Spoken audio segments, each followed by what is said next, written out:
To many passers-by, this may look like any other schoolhouse, but what many don't realize is the story that is cemented between each brick, window shutter, and even the windows themselves.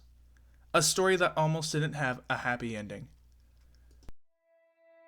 Well, we found the schoolhouse. It was probably about 4 years ago, and we weren't sure that it was a schoolhouse or not. It looked like it. They had converted the front into a garage, so we weren't sure.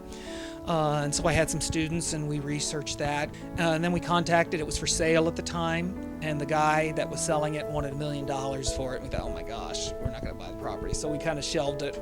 And then about a year or so after that, I didn't realize, but the city had bought the property, and they were demolishing the house and the garage. We'd done all that history and research right then, showed it to the city.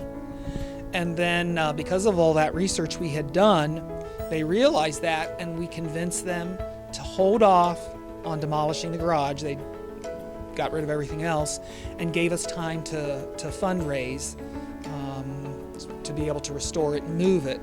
And we had to raise about $80,000. Once we even got close, once we got half, we had enough that we could take it apart and move it onto school property.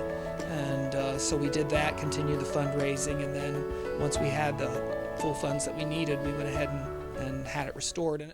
Today, the schoolhouse invites third grade classes from across the community to come and experience what school was like back in the 1800s. Now, some of my eliminated because they're so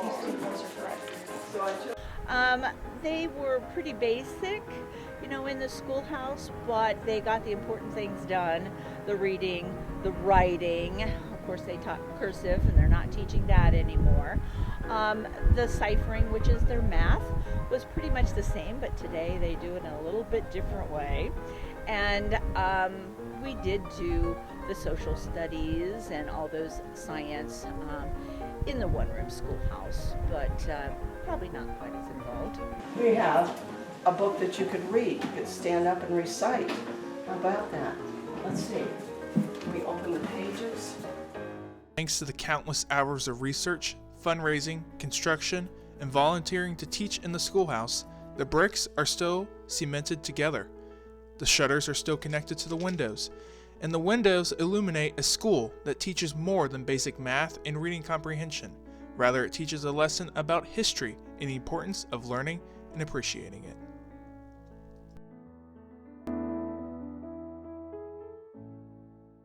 Covering the schoolhouse for the past 2 years, one aspect of that surprised me the most is just how authentic it is on the inside. It really does make you feel like you've transported back to the 1800s. A welcome change, especially in this technologically advancing world. Reporting for WGLH-TV, this has been Jonathan Mays.